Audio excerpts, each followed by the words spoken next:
Buckeye Thumbprint cookies. These are the ingredients: unsweetened cocoa powder and peanut butter. Butter, sugar. 1 egg yolk, we'll only need the yolk, and powdered sugar. Dot, butter, sour, Vanilla and semi-sweet chocolate chips. You don't need to use chocolate chips. You can use a bar of chocolate because we're just gonna melt these and swirl them on top of our cookies. Okay, next we're going to preheat your oven to 350 degrees.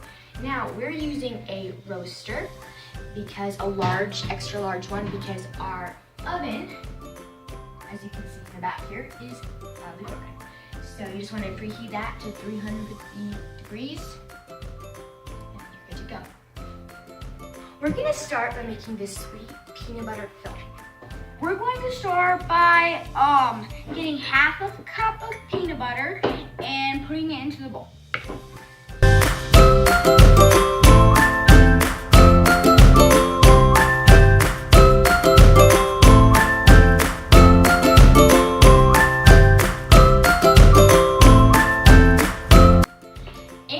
While he's working on that, me and Caleb, we're going to put the bowl in the middle here, are going to be doing half a cup of powdered sugar.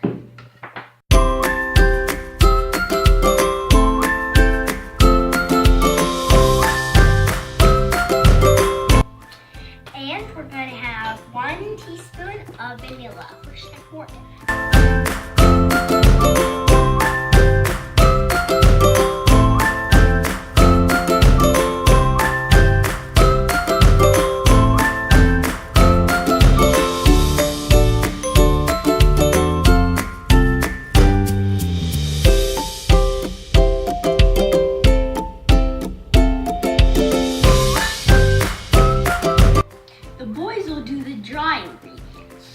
And the girls are going to do the wet ingredients.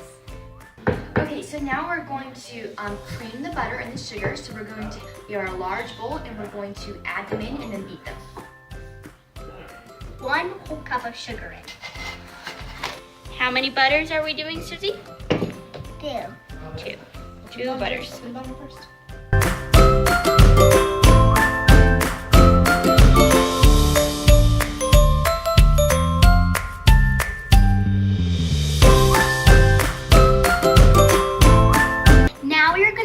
The butter and the sugar all together.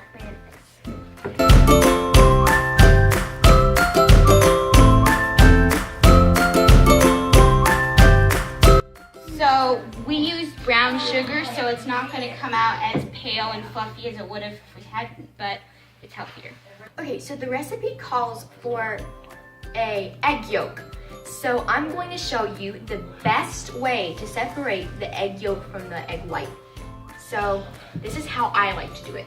Everybody has a different way, but this is the easiest way for me. Okay, so have your bowl nearby because that's where we're gonna add it. Crack your egg. Put it in as if it was a regular egg. Get your hands. And I think this is the easiest way. Take it in your hand very carefully. Joey, that's gross. I know, it'll be like kind of squishy, but ignore that. And just pass it from hand to hand very carefully. If it cracks, you'll have to do it again, so be very gentle. Until you feel like there's none.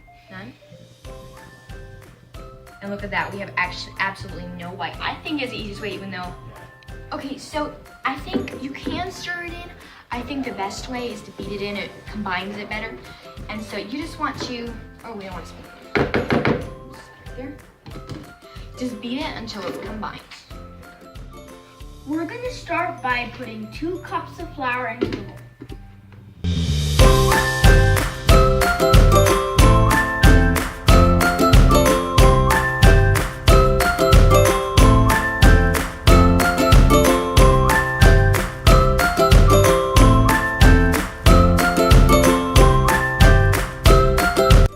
Half a cup of cocoa powder.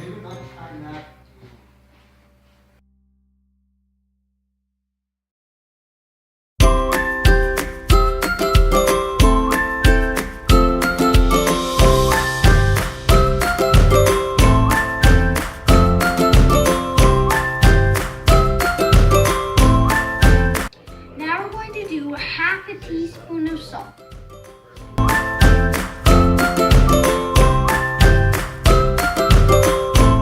Okay, so I have my wet ingredients right here. He has his dry ingredients. So I'm gonna beat while he slowly adds it in. Don't add more in until what you've already put it in is all beat up. So we're gonna start.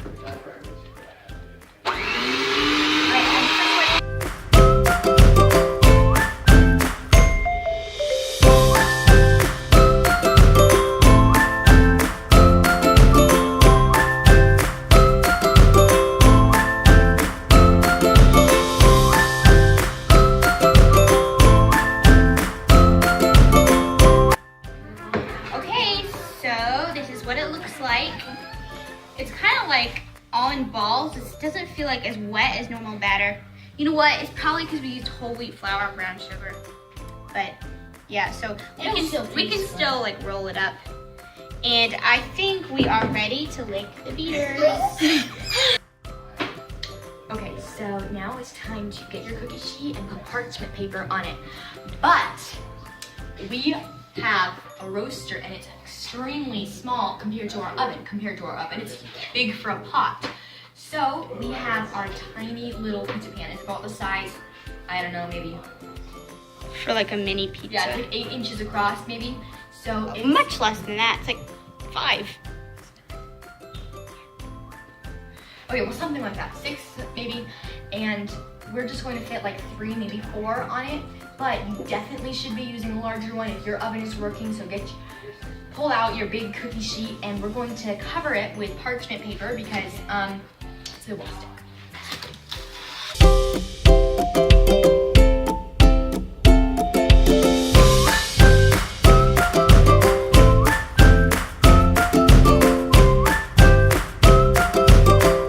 Okay, so there's nothing tricky about making the actual cookies.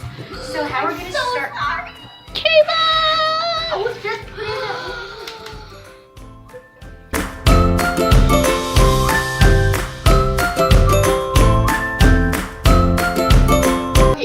Nothing tricky about making the thumbprint cookie. This is how we're gonna do it. You want a ball. Now you don't need to make them, see, look at my hand, look at how big it is. That's about how big you want it. Kind of make it into your ball. And then with your hand, Oh, it's okay. with your hand, flatten it out to about the size of the middle of the palm of your hand, so like that big. So you want it like still kind of fat, but not like as flat as a pancake. And then here is the thumbprint part. You're going to get your thumb. Jay, I think that's a little too... And press the cookie all around, making kind of a thumbprint little hole. Look at this. It's okay if it cracks, it's gonna crack. I try not to let it crack too much. Okay, so watch again if you need to. Press your thumb in. Just kind of fix little cracks. They're not going to get bigger in the oven. They're going to stay. I think they will a little bit, but not a lot, like not significantly. Good job, Susie. About just a teeny weeny bit. They'll just not get bigger by an inch or anything. Just a teeny weeny bit. So make them the size that you want them. So Joe just woke up from his nap. Hi, Joe. Okay, so now we have our little thumbprints, and you know how we made this earlier? Just with our fingers, so I'm just gonna grab a bit. It should be about the size of like a teaspoon, so just a little bit bigger.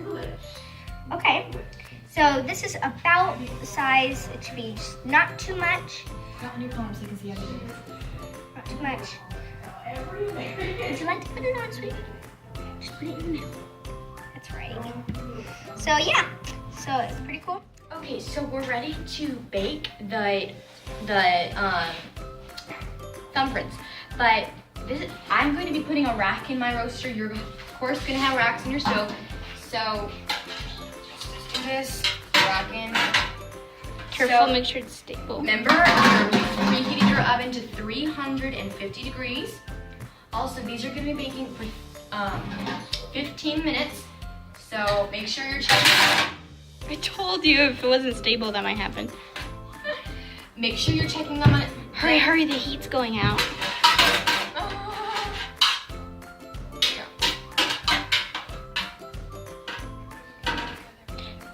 set it very gently in the center. Careful, careful. Oh, there we go.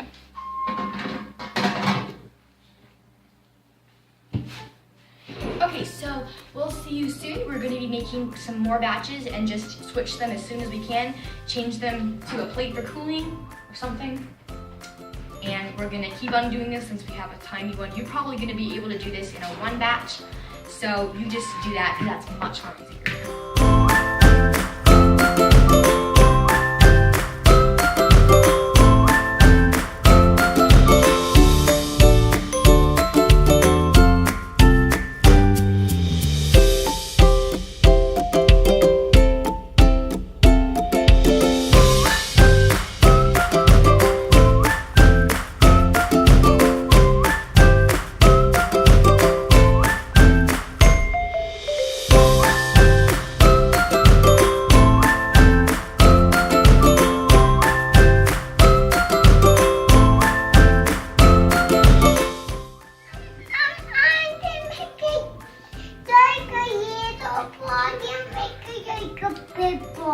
Mom, it tastes good.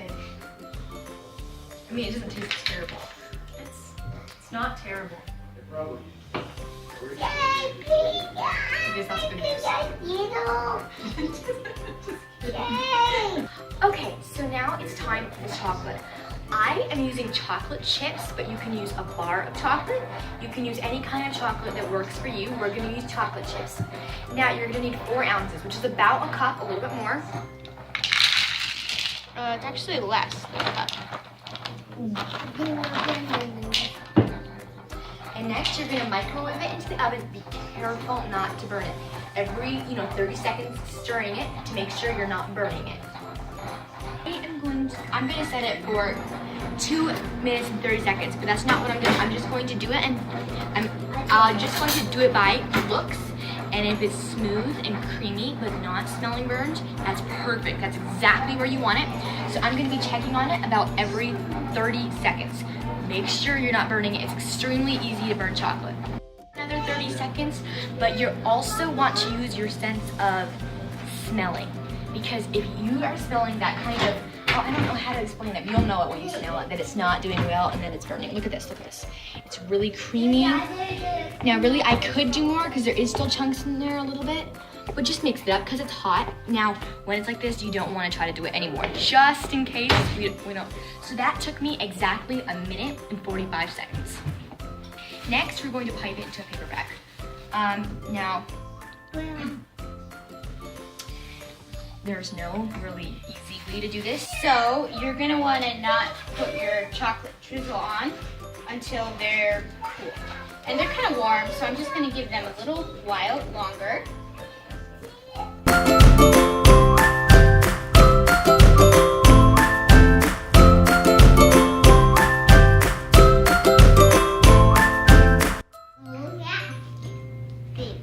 Is it good? Do you like it? Oops, the board is in the way. What? You don't like it, really? Yeah. Oh yeah. Yeah, it tastes kind of weird.